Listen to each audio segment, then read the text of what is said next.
meant to Alex. I literally thought it was a typo, and I'm like, welcome to Comics League. I'm Jared, and I'm here with Dolan. What's up, brother? Long time no see. Yeah, man, it's been a minute. I was trying to recall, like, when was the last time I was on here? It had to have been probably for Silent Nights. Yeah, I think it was that one. Yeah, so I'm like, yeah, it's been a long time. I'm like, oh, okay, cool. Hey, it's glad to be back. It's always a fun time when I'm here. Anytime, dude. But yeah, so let's start off by like asking, so what comics are you reading, man, and enjoying? So I do the best of the week every Saturday with Wes. And I do videos throughout the week with our friend Josh McDonald. And so I'm reading still a lot of stuff during the week. And I will say the ones I'm enjoying the most are Transformers. Oh, obviously. Yes. Space Ghost. The one series, it's my favorite Batman series. It should be an ongoing, but it won't be, is Dark Patterns. I heard it's good. It is great. It's not good. It's great. I'm loving Robin and Batman by Jeff Lemire, Dustin Nguyen, and Green Lantern, Aquaman, pretty much anything Jeremy Adams is doing right now. Yes, it's fantastic.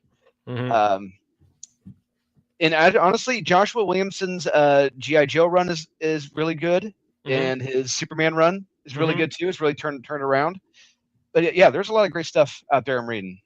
With me, it's mostly like Absolute Wonder Woman and Superman, I think, have been the most enjoyable for me. Absolute Wonder Woman is particularly because it's nice to have a good Wonder Woman book. Because as I was talking with you before we went live, it's like we're not getting a lot of that. No. But I will say Absolute Wonder Woman produced two are probably the most beautiful books. The one Phil, an artist, when he came in earlier this year. Oh my God, yes.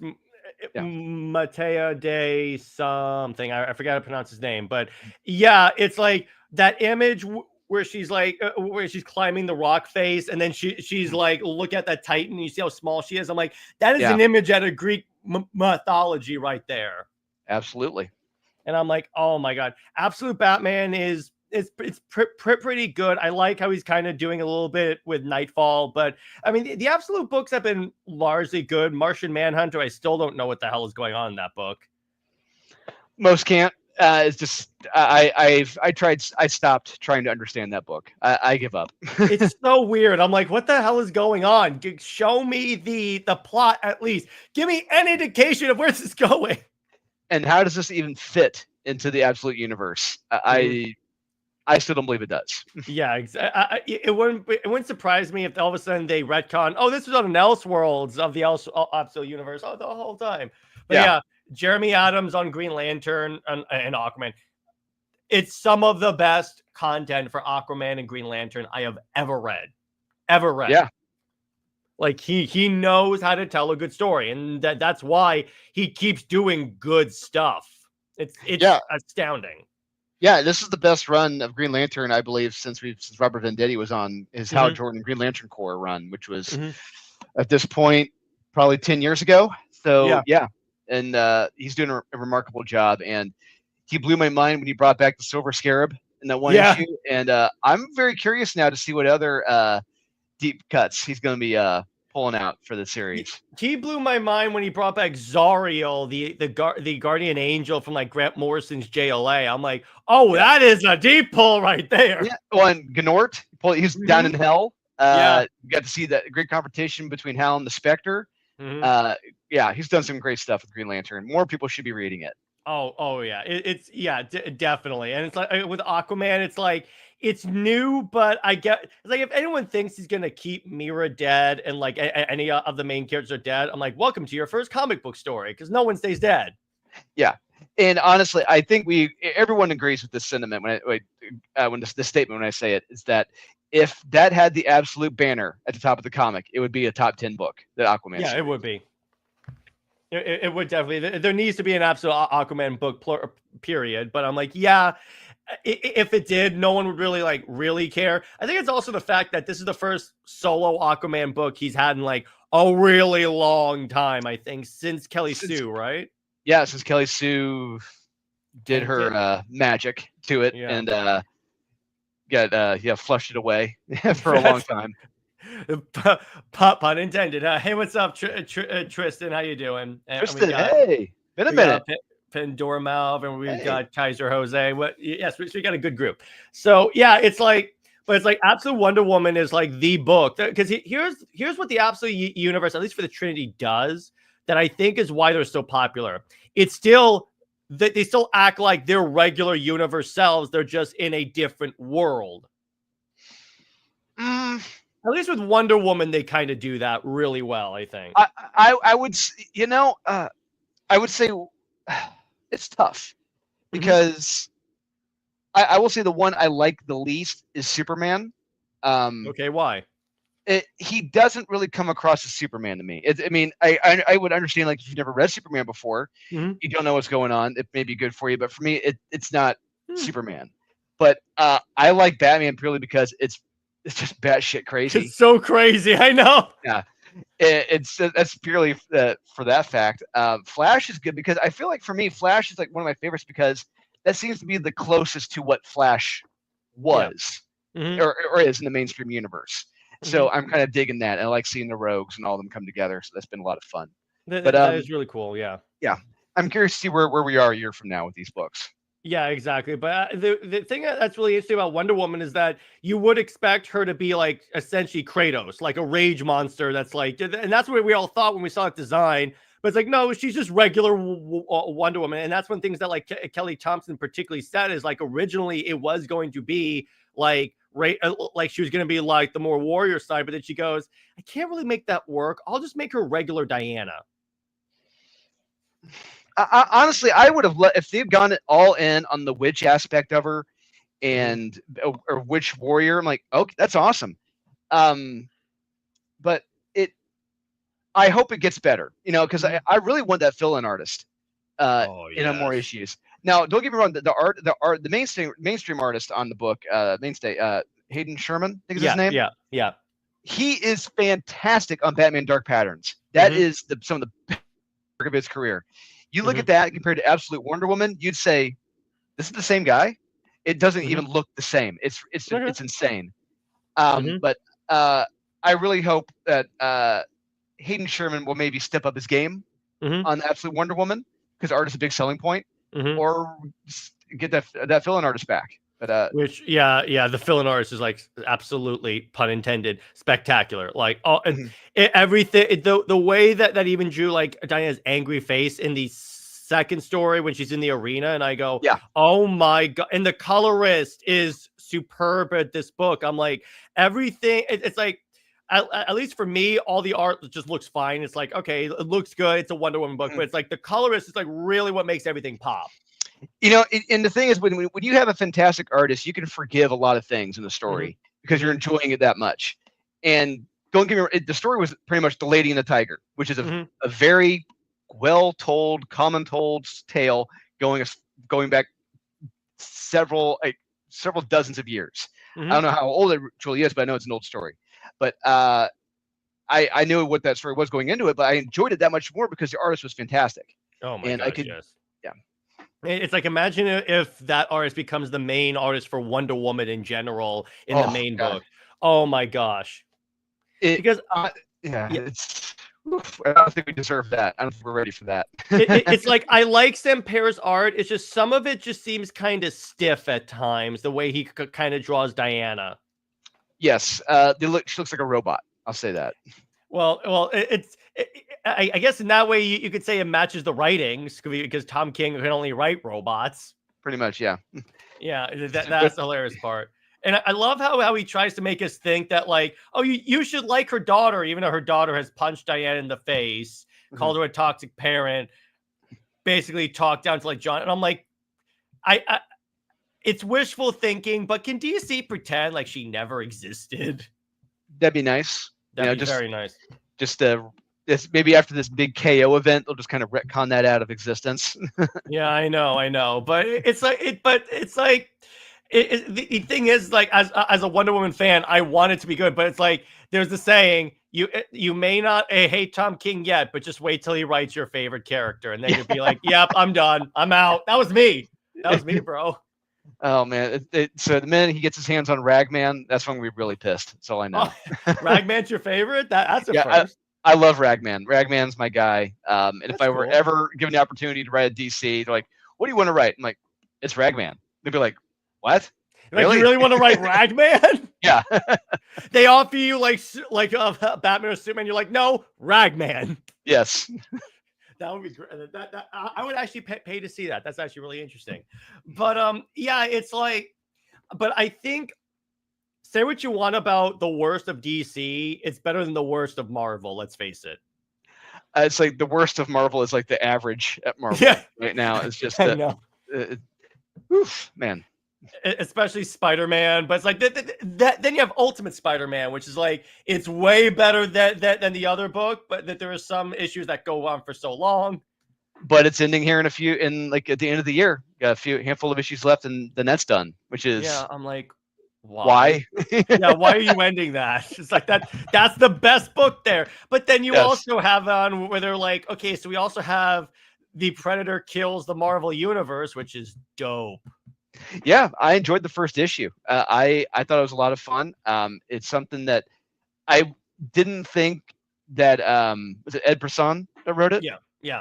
I didn't think he really had the balls to do what he did. I didn't think he had it in him to really start killing a lot of mainstays in the Marvel Universe, and he did in that first issue. I was shocked. And we got Kraven as the lead Predator hunter. I'm like, yeah, this is awesome. Actually, I can't wait for the next issue. Benjamin Percy is the writer. Oh, Ben Percy. Okay. He's done all the. And here's the thing. What I want to say. I said this a while back and I covered the Alien comics.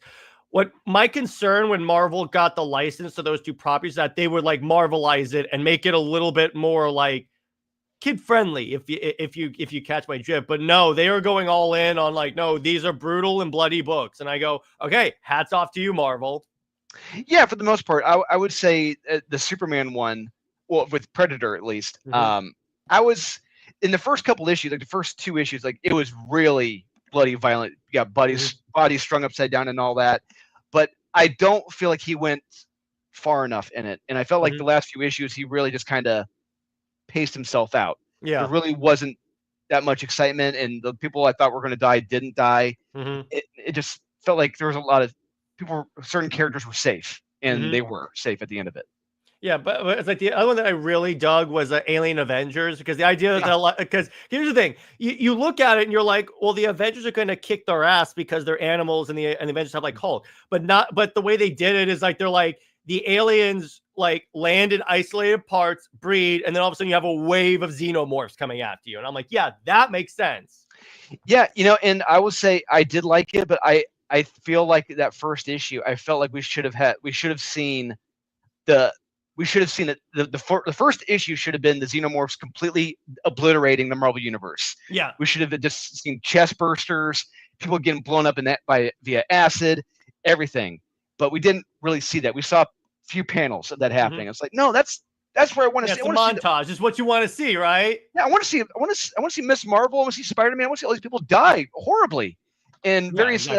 We want to see Paul get a face hugger on him. Get a face hugger on him and see his chest burst in a million pieces. Everyone's cheering. Yeah. Exactly. But I think that what they're able to do really well with that is like the minute Hickman has Venom take over a xenomorph, I'm like, oh, hello there. That's something I know. That's something that makes sense, but I never thought I'd see it. I'm like, oh, that's dope. No, same. Yeah, I didn't think I'd see that. I'm like, and it looked kind of cool. I was like, oh, interesting. And it's like the way Sinister becomes like, exactly Cameron F. Paul. I love where we're like they had Peter. I mean, they had MJ break up with Paul, and then behind her, there's like sunlight coming through, like it's God saying, "Oh." Yes, your prayers have been answered finally. Well, the prayers aren't answered yet. They still have to undo a lot of the character damage that they did, which that's not going to happen anytime soon. It would take a lot for me to trust Marvel again. Yes, it would take. It would have to clean house, bring in people who would legitimately care about the characters, respect the fans, for me to really care. Yeah. But let me ask you this: are you reading the new Captain America? I stopped after issue 2. I usually have a rule of 3. That second issue, because I'm an Air Force veteran. Oh yeah. And, so is Wes.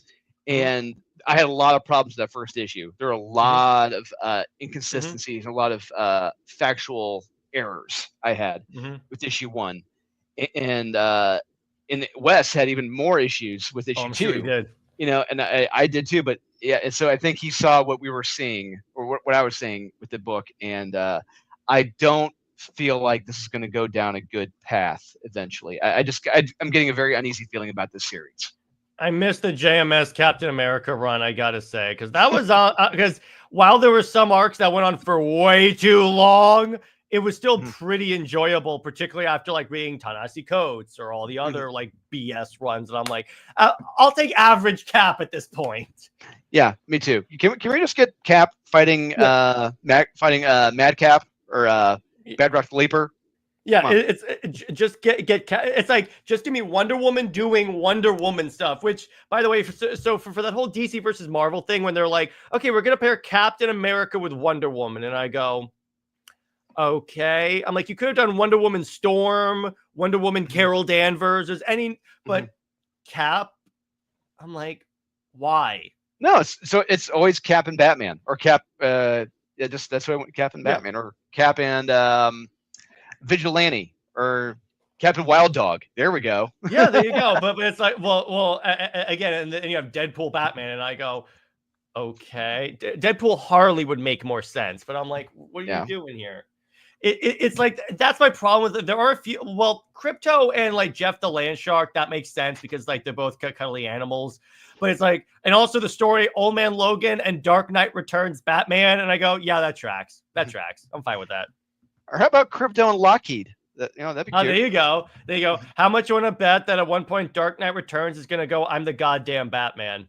Oh, I think that's going to happen. Yeah. You need that. Kaiser says Marvel thinks Deadpool comics sell. They used to, but I don't think that Deadpool is really that big of a character anymore, even though he had the movies. No, and even the part of the problem is I think when the movie came out last year, they killed Deadpool in the series. Yeah, I'm like, why are you doing this? Yeah, it was like when the first Avengers film came out.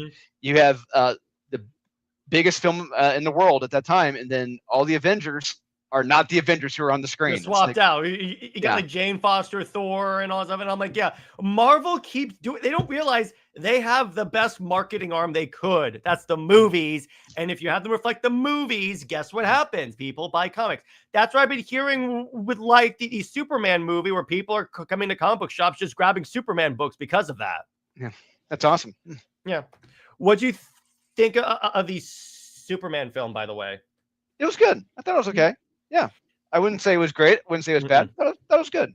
My only problem is the whole that Jor-El and Lara are evil and sent him there to create a harem. I go, okay, I'm going to draw the line right there. So apparently, with the digital release that came out this past week, they made a retcon to that. So I guess at the end of the film, when you see like a news headline and you see Maxwell, I know what you're talking about. But here's the thing: Gunn said it's real, so it's like he affirmed multiple times it's real. So I'm like, what do you? I think it's a case of like the news media assumed it was fake because of Luthor.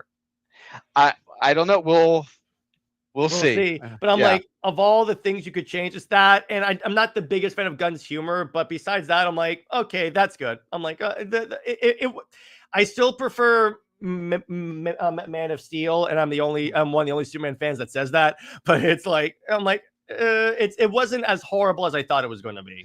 No, and I think it's rewatchable. Man of Steel is more rewatchable than the new Superman film is, and it's got that just something more enjoyable about it, and it's visually stunning. Man of Steel. Say what you want about Zack Snyder, he can make a visually beautiful movie. Absolutely.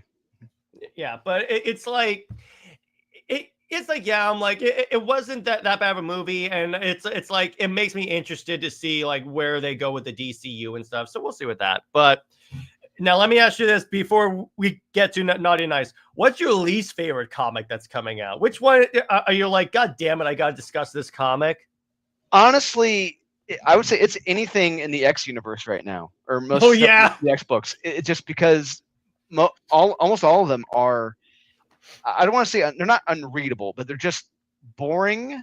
The characters are just one note, very uninteresting, very they're just assholes. All the characters are just assholes. They're not likable. They're not heroes. It's not fun. And the fact that their big event is centered around Doug Ramsey, Cypher, being the big baddie, it's laughable. When you hear that, if you're an X-Men fan and you hear that, oh yeah, who's the big baddie of this event? Doug Ramsey. Cypher? What the fuck are you talking about? I thought he was a good guy. Yeah, he's a good guy. And it's just like, now he's a apocalypse level evil? What? That's the thing. It's like so when Marvel announced like a lot of their reboots for the X-Men in terms of like after the travesty that was the Krakoa era, I picked up a couple of the number ones to check them out, but within one issue, I'm like, no, not interested. And then the more I hear about it, the more I'm like, yeah, I made the right choice. I'm not doing it. The only X book I'm reading consistently, if that counts, is Ultimate Wolverine, but that's because that's actually pretty good. I'm enjoying that one. Yeah, and honestly, I'll say this: if they had anyone there with 2 brain cells, they would keep that series going. But yeah, it doesn't sound like they will. Job. But I'm like, yeah, I'm for it. It seems like Marvel is like, okay, so we did great with Ultimate Spider-Man. Let's end it. And I go, why? What business sense does that make?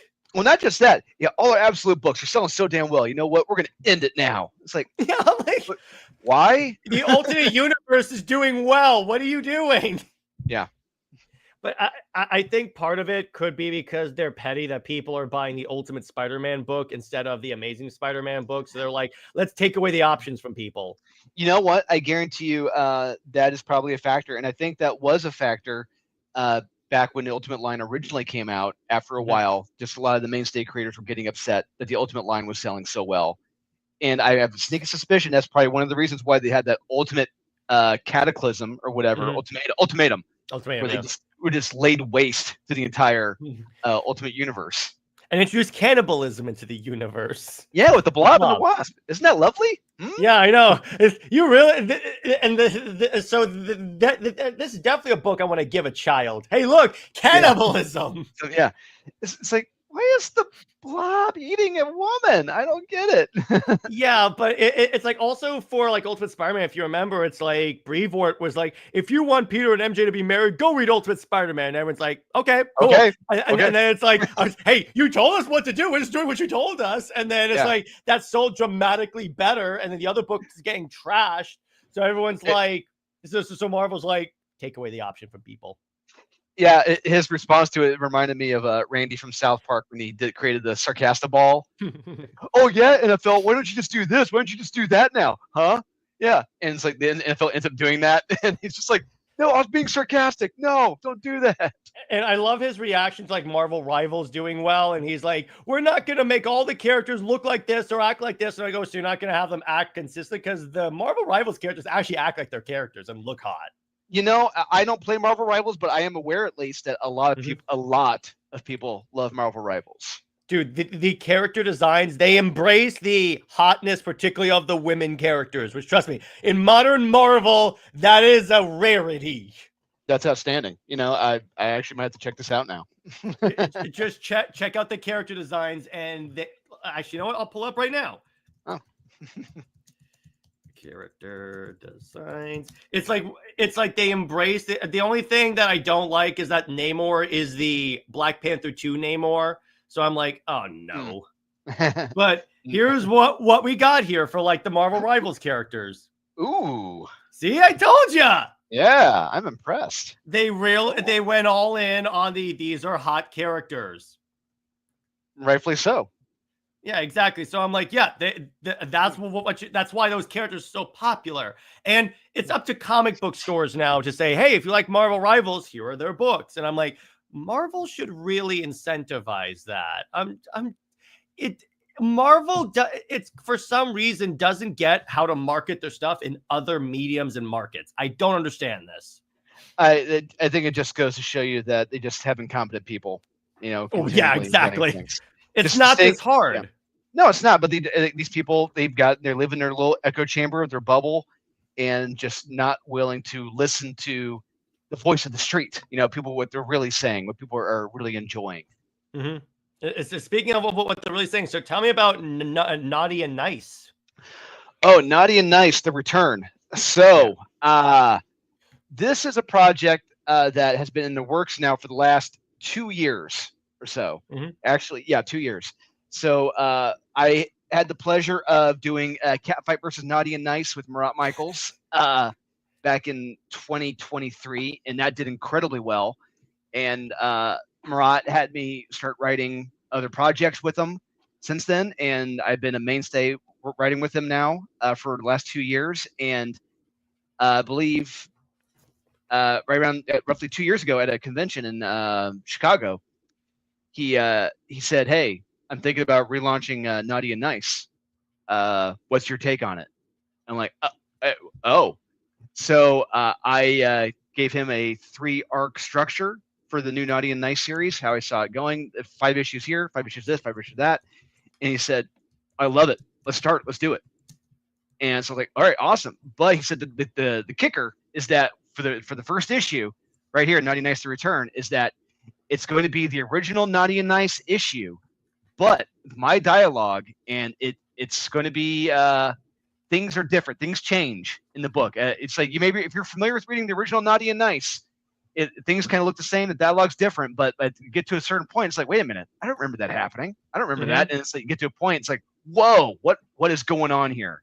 So this issue kicks off into the brand new Naughty and Nyce series that I'm writing for Murat, and I got Aaron Sparrow with me editing this. So, and you know Aaron, and hopefully the viewers know Aaron Sparrow. He's guiding me down the right path, and we have one hell of a story we're going to be telling here. And this has been an absolute blast writing these characters. I bet. So for those that don't know, explain the who Naughty and Nyce are, like an elevator pitch. Well, Naughty and Nyce, they were the original 2 bad girls, and they were just assassins, guns for hire, but they worked for a gentleman called Father, and he had a Santa Claus fetish in the original storyline. That's why they're called Naughty and Nyce. I see. That's clever. I like that. Yeah. So the original series was very tongue in cheek, and hey, there's nothing wrong with that. That was the tone. That was the story they wanted to go with. That's fine. And Murat he wants to take this down, a different path now. He said, let's give this some credibility now. Let's make this slightly more serious. Let's have there be actual stakes. Let's get away from the tongue in cheek. Let's make this an actual story now. And what we got in store, holy crap, it's gonna be completely different from what this series was. Granted, tongue in cheek is fun. Silliness is great, but we're going a different approach. I hope everyone checks this out now. Hell yeah, and I can tell you, as I can tell the audience, as someone that has read Dolan's other work, it's good stuff. It's good stuff. Thank you. It's like I still go back and read Giaris's adventure all the time. Oh, that means a lot. Thank you. That was an absolute blast writing that, and every now and then I'll go back and check out those issues, and because just how fun they were, especially those last 2. And one thing I've learned is interesting is that a lot of people weren't fans of the art on issues 5 and 6, and like they like the art in verse 4, and it's just like, interesting. It was good. It was definitely enjoyable. I kind of prefer the earlier art a little bit more, though. I kind of back that up. It wasn't that much of an issue for me. I was like, okay, it looks fine, but it's like the other stuff was like so like vivid and brutal. Gotcha. Yeah, makes sense. And hey, this series, Naughty and Nyce, it's gonna be brutal just as well. And I mean, we're talking. One thing that Murat knows what I like to do is I love to choreograph the fight scenes. So there are some very in-depth choreographed fight scenes throughout this whole series, and especially in the very first issue in the new series. But here, I get to have fun with the dialogue. Pretty much, it's establishing the tone of voices, their characters. Establishing, because they're really. I mean, we don't really in the original series. We don't know much, if anything, about the backstories or the lives or who they are, Naughty and Nyce. And that's what we're doing here in this series. I'm really fleshing out the characters, who they are, what motivates them. One is older than the other one. One's more jaded than the other one. and That's cool. I'm having a lot of fun telling that story. And when we get to volume 2, so I've already written the first 14 issues of this series. So I'm working on the last issue right now. I got multiple ways I can end it. I'm just not 100% certain. Man, you are a writing machine, brother. Murat was just blank. He's like, I don't get it. He's like, slow down. Yeah, I know. I'm like 14 issues. I'm like, God, brother. Yeah, it's been so much fun. And I when people see what we got in store for these characters and really learn that they are actual characters, they like I said, they have their motivations, they have their quirks, they have the things that drive them nuts, they have the things they like, things they don't like. We're going to be learning all that about them in this book, and it's going to be an absolute blast for people to really discover and rediscover these characters. Yeah, and that's really cool. You're trying to add like some depth to a relatively superficial concept, and I kind of like that. It's kind of building off that whole like odd couple like character dynamic, where like one's they're kind of opposites of each other, if I'm understanding that correctly. Yeah, absolutely. Yeah, like we're gonna learn that. Yeah, one drives the other one nuts, and the one is one's able to get under the other one's skin very easily. The other one who's slightly older just tired of it, just wants to do the job, but but not a fan of doing the job. And the other one just is the good soldier. So I love really implanting those personalities in these characters, because if your lead characters are speaking exactly the same, there's no boring. There's no difference. Yeah, it does get boring. And I want to make their voices distinct and unique when you're reading this. Which works. It works that like Naughty and Nyce. Okay, that whole has the whole idea that it has the whole idea about they're not supposed to be the same person. So it's like, okay, it kind of built into the concept. Yeah, and we may or may not learn the real origin of the term Naughty and Nyce, where that comes from, how that was used. So that's cool. Yeah, that's cool. So what type of perks do you have available? Oh, guys, so we're offering one thing with Russ Cassidy. Russ built this campaign. Russ Cassidy, he has been responsible for so many like campaigns with Billy Tucci, Murat Michaels. I think combined, his campaigns have grossed like at least $3 million. All the campaigns he's done. So yeah, in this campaign, we're going to have digital PDFs. We're going to have, you can get a blank cover. You can get the Murat Michaels cover. You can get a digital deluxe, which has all the covers. We got a Piper Rodich cover, and we got my boy Draxgal doing a cover. If you guys aren't familiar with Draxgal, just wait. You're gonna find out who he is. You will be familiar with him when we're done with you. Yeah.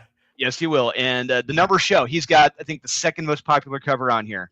It's between him and Ebass. Ebass, another great cover artist we got. Elias, yep, there's Draxgal right there. Oh, there you go. Yeah. Oh, that. So hang on. That's it. All right. That was cool. I like that. Yeah.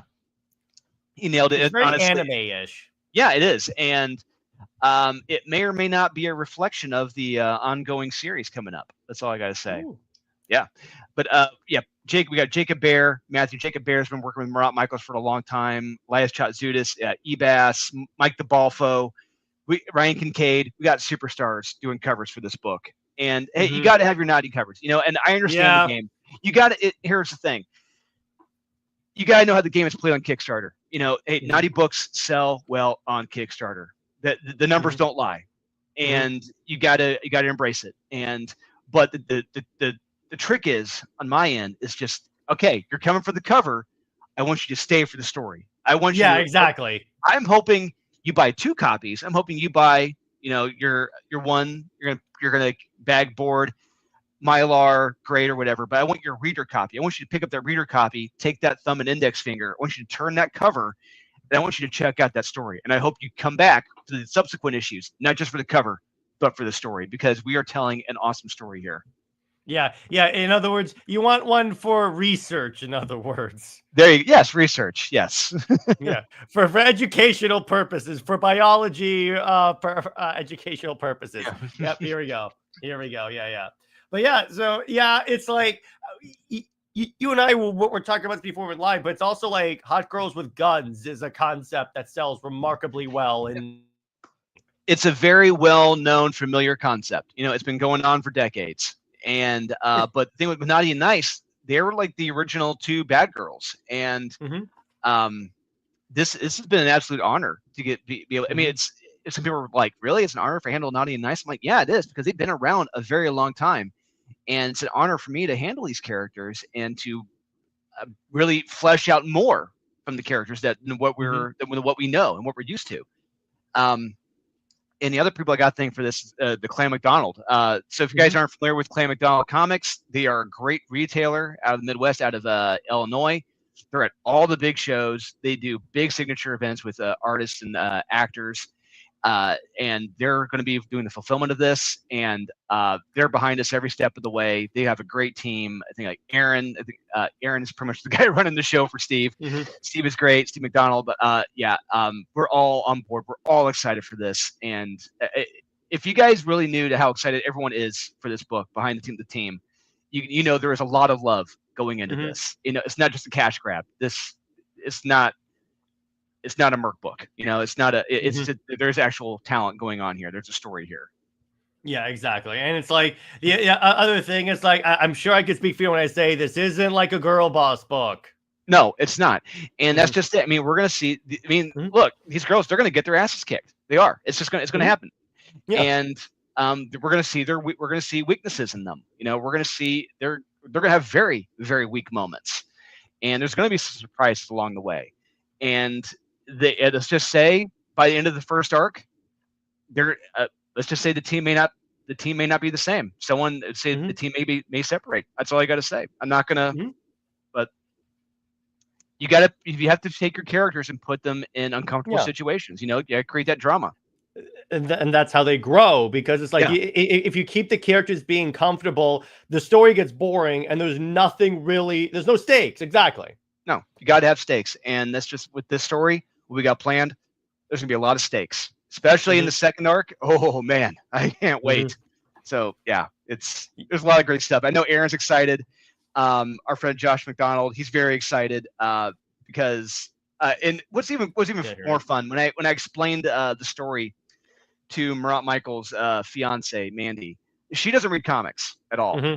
And she knew I was on it. I was working on it, and I told her what's going to happen in the first arc, and I told her what's going to happen in the second, and she's like, and what happens next? And I'm like, yes, there you go. That's how you know you got someone. Yeah. That's how you know if you can keep people turning the page for lack of a better term, you have them. The hook is in other words. Yeah, absolutely. You got it. Just the art of the page turn is a lost art, and I hope I've done that well here with this series. But we'll find out. I'm hoping there's enough people who come in for this issue, see what we got in store, because this issue is really setting up, like I said, the next series. So there's a lot of little Easter eggs, a lot of hints, some dropped lines of things to come. They may seem like throwaway lines, but no, a lot of the stuff, it matters. A lot of the stuff is going to be coming back throughout the series. So what you're telling me is that you're channeling your inner Jonathan Hickman. Except you're probably gonna fulfill those points a little more than he does. I'll fulfill them more, and there'll be a lot of action. Yeah, exactly. Yeah, that's the problem. It's like, even with like Ultimate Spider-Man, it's like, yeah, the story's fun and a lot of issues, but there's a lot of them with just people sitting around and talking in a Spider-Man book, and I go, bro. There's a time and place for that, and for me, in this series, look, there may be 1 or 2 pages, 2 pages where they're talking about what's happening, but it's not the whole damn book, and exactly. They're relaying important information, and it's concise, it's believable dialogue. It's not Chris Claremont purple prose-esque walls of dialogue. It's like, no. I've always believed in the Alan Moore approach to caption bubbles, where 20, no more than 30 words in a dialogue caption bubble. I'm like, you know what? That's a good rule of thumb. That works, actually. Yeah, because like too many writers like Bendis treat it like he's writing a novel, and I go, I want to see the art though. It's like, what are you doing? bullseye. Comic books are a visual medium, and the minute you're hiding that art, you're covering up. It's like it's ceased to be a comic book at that point. Yeah, it's a novel at this point. It's a novel, particularly when like some people have like speech bubbles that go on for like paragraphs, and I go, bro, split it up. Come on. Yeah, and I've had to check myself, sometimes with this, me too. And it's like, okay, how can I get this across, but with fewer words, fewer panels? It's challenging. It's fun and it's challenging. It really is. It really is, because I wrote a comic myself, and that was something that I really had to learn, because like, I can put like all this dialogue in there, and yes, it probably could fit on the page, but it's like, ultimately it's like, but it's covering too much of the art. You have to allow for like the visual stuff to complement the words, because yes, then we get into that whole debate about is the writer more important or is the artist more important? And I'm the biggest believer that it's a marriage of the two, not one. Because if you have a great artist but a badly written book like Wonder Woman, it's not going to sell well. No, and that's just with this book. And like, the one thing one of the most egregious sins you can commit is having a boring book that's just loitering around doing nothing. And I never want to be accused of that. I want all these books to matter, be important, to be paced very well, and for everyone, when they get to that last page, you're like, wait, that's it? Yeah, exactly. It's like a good example of this in actual published comics is Jeremy Adams' Green Lantern. Every time I get to the end of this, I'm like, oh, come on, that's the end? Yeah. I want more. Give me more. Yeah, or you know what? Actually, that's how I felt a lot of times watching Batman, the animated series. A lot of those to be continuous with cliffhangers. Like, what? No, you can't end it there. I got to come back. Yeah, I hated it when I was a kid, but I respect it now as an adult. I'm like, that's the art. You get them coming back for that cliffhanger. Yeah, exactly. It's tougher with comics, because with those anime shows, they were like the next part would come out in like a day to a week away. But it's like with comics, it's like a month, and I'm like, oh, god damn it. Yeah, and and that's the other thing with this. I'm sure Clay McDonald, Murat, and I will be talking probably about the release schedule for this, because I'm very curious myself what the release schedule for the series is going to be. Because, like I said, first 14 issues are completely written, so but we'll find out. I want people to hopefully not forget about it. Yeah, that's the problem with like a lot of series is that are like delayed, or like that are coming out when their time is gone, like this House of Kal-El series by PKJ, and I'm like, but that was a future state thing. Why are you doing that more now? I don't understand this. Yeah, I completely agree. It didn't make the timing of it is very weird. I mean, it's still good. It's still probably going to be at least enjoyable because it's PKJ, and I don't think he really wrote a comic that was like bad. But it's like, again, I'm like, why? It's like why? I'm like, what? It's like, who are these characters again? The only reason why I know kind of who they are is because I have the Warworld Saga trade, and I can just go back and read that. Yeah, me too. It's like, and that came out. I know those characters were in there 2-3 years ago. So yeah, it's been a minute. Yeah, so I'm like, what are you doing? But anyway, so when can people expect this issue to launch? The new series, or the return. Oh, it's already launched. It's already live right now. Oh, okay. I see. Yeah. Yeah. So yeah, we got 20 days to go. We're getting close to 19K. Yeah, almost 300 backers. It's been doing very, very, very well. And great job, man. Congrats. Yeah, thanks. It's a great sign, and I'm hoping people just seeing the digital sales. That's a good sign for me. It's like, okay, people are buying it to read it. So I'm hoping that they stick around, they enjoy it that much, and they come back for the issue 1 of the new series. So it means a lot, and it's a great feeling when it does well. It really is, isn't it? It really is, isn't it? It's really good. Yeah. But yeah, and it's like, I'll definitely be checking this out, and you guys should too. But before we wrap up, the other thing I'm going to ask is, so so like 11 11 issues, right? You said 11 issues, or like 14 are written. Yeah, 14 are completely scripted and ready to go. Yeah. Oh my gosh, I still can't, like, I said this earlier. I'm like, dude, you write like a ton of stuff. I'm like, oh, how do you do this? You just get in that zone, and if it's something that you really like, even regardless of the fact if you've even been paid for it or not. Yeah. I just keep writing. I just keep going, and when I'm in the zone, I'm in the zone. And a lot of this, I just wanted to keep writing. I'm like, you know what? It's a good idea. I'm just sitting around. I'm rewatching The Howling for the 20th time. You know what? I'll go ahead and do some more writing. So it's fun. Plus the story is like fresh because you already finished an issue, so you're like, okay, I can just keep continuing the arc. So you don't have to come back.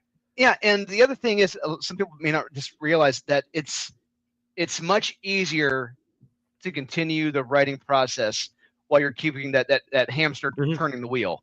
The minute the minute you've stopped, like for a prolonged period, it's that much harder to pick it back up and to get started again. Yeah, because then you're like, okay, so where is my flow? Where am I continuing on from this? It's like, you need to keep going. Yeah, absolutely. That's kind of the way this works. Yeah. But so besides that, so where can everyone find you, and what else you got coming out? And as always, it's a pleasure having you on the show, man. Come back anytime. Thanks, man. Yeah, it's always a blast when I'm here. Again, talk comics. You can find me on Facebook, Dolan Waddick. You can find me on Instagram, Dolan_Waddick. You can find me on Thinking Critical with Wes. You can find me on Josh McDonald's Pop by Culture channel, talking comics too. Or you can find me at New York Comic Con in October.